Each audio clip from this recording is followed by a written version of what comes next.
Welcome to the marvelous land of Oz. I'm Mardell, reading The Land of Oz by L. Frank Baum.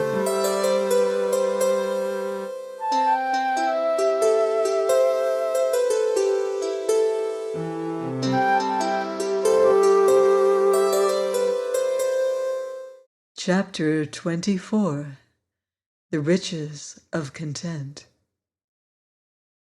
When the wonderful tidings reached the ears of Queen Ginger, how Mombi the Witch had been captured, how she had confessed her crime to Glinda, and how the long-lost Princess Ozma had been discovered in no less a personage than the boy Tip, she wept real tears of grief and despair. "To think," she moaned, "that after having ruled as queen and lived in a palace, I must go back to scrubbing floors and churning butter again. That's too horrible to think of. I will never consent." So when her soldiers, who spent most of their time making fudge in the palace kitchens, counseled Ginger to resist, she listened to their foolish prattle and sent a sharp defiance to Glinda the Good and the Princess Ozma. The result was a declaration of war, and the very next day Glinda marched upon the Emerald City with pennants flying and bands playing and a forest of shining spears sparkling brightly beneath the sun's rays. But when it came to the walls, this brave assembly made a sudden halt, for Ginger had closed and barred every gateway, and the walls of the Emerald City were builded high and thick with many blocks of green marble. Finding her advance thus baffled, Glinda bent her brows in deep thought, while the Woggle-Bug said in his most positive tone, "We must lay siege to the city and starve it into submission. It is the only thing we can do." "Not so," answered the Scarecrow. "We still have the Gump, and the Gump can still fly." The sorceress turned quickly at this speech, and her face now wore a bright smile. "You are right," she exclaimed, "and certainly have reason to be proud of your brains. Let us go to the Gump at once." So they passed through the ranks of the army until they came to the place, near the Scarecrow's tent, where the Gump lay. Glinda and Princess Ozma mounted first and sat upon the sofas. Then the Scarecrow and his friends climbed aboard, and there was still room for a captain and 3 soldiers, which Glinda considered sufficient for a guard. Now at a word from the princess, the queer thing they had called the Gump flopped its palm-leaf wings and rose into the air, carrying the party of adventurers high above the walls. They hovered over the palace, and soon perceived Ginger reclining in a hammock in the courtyard, where she was comfortably reading a novel with a green cover and eating green chocolates, confident that the walls would protect her from her enemies. Obeying a quick command, the Gump alighted safely in this very courtyard, and before Ginger had time to do more than scream, the captain and 3 soldiers leaped out and made the former queen a prisoner, locking strong chains upon both her wrists. That act really ended the war, for the army of revolt submitted as soon as they knew Ginger to be a captive, and the captain marched in safety through the streets and up to the gates of the city, which she threw wide open. Then the bands played their most stirring music, while Glinda's army marched into the city, and heralds proclaimed the conquest of the audacious Ginger and the accession of the beautiful Princess Ozma to the throne of her royal ancestors.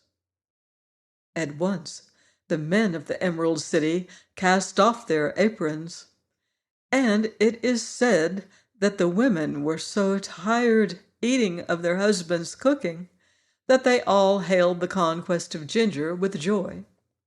Certain it is that, rushing one and all to the kitchens of their houses, the good wives prepared so delicious a feast for the weary men that harmony was immediately restored in every family.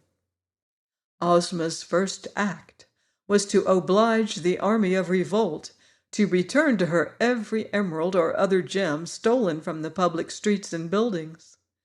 And so great was the number of precious stones picked from their settings by these vain girls that every one of the royal jewelers worked steadily for more than a month to replace them in their settings. Meanwhile, the army of revolt was disbanded, and the girls sent home to their mothers. On promise of good behavior, Ginger was likewise released. Ozma made the loveliest queen the Emerald City had ever known, and although she was so young and inexperienced, she ruled her people with wisdom and justice. For Glinda gave her good advice on all occasions, and the Woggle-Bug, who was appointed to the important post of public educator, was quite helpful to Ozma when her royal duties grew perplexing. The girl, in her gratitude to the Gump for its services, offered the creature any reward it might name. "Then," replied the Gump, "please take me to pieces. I did not wish to be brought to life, and I am greatly ashamed of my conglomerate personality. Once I was a monarch of the forest, as my antlers fully prove, but now, in my present upholstered condition of servitude, I am compelled to fly through the air, my legs being of no use to me whatever. Therefore, I beg to be dispersed." So Ozma ordered the Gump taken apart. The antlered head was again hung over the mantelpiece in the hall, and the sofas were untied and placed in the reception parlors. The broom-tail resumed its accustomed duties in the kitchen, and finally the Scarecrow replaced all the clotheslines and ropes on the pegs from which he had taken them on the eventful day when the thing was constructed. You might think that was the end of the Gump, and so it was as a flying machine, but the head over the mantelpiece continued to talk whenever it took a notion to do so, and it frequently startled with its abrupt questions the people who waited in the hall for an audience with the Queen. The Sawhorse, being Ozma's personal property, was tenderly cared for, and often she rode the queer creature along the streets of the Emerald City. She had its wooden legs shod with gold to keep them from wearing out, and the tinkle of these golden shoes upon the pavement always filled the Queen's subjects with awe as they thought upon this evidence of her magical powers. The wonderful wizard was never so wonderful as Queen Ozma, the people said to one another in whispers, for he claimed to do many things he could not do, whereas our new queen does many things no one would ever expect her to accomplish.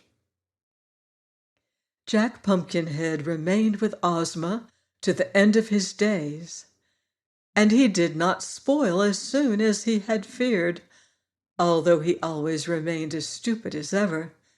The Woggle-Bug tried to teach him several arts and sciences, but Jack was so poor a student that any attempt to educate him was soon abandoned. After Glinda's army had marched back home, and peace was restored to the Emerald City, the Tin Woodman announced his intention to return to his own kingdom of the Winkies. "It isn't a very big kingdom," said he to Ozma, "but for that very reason it is easier to rule. And I have called myself an emperor because I am an absolute monarch, and no one interferes in any way with my conduct of public or personal affairs.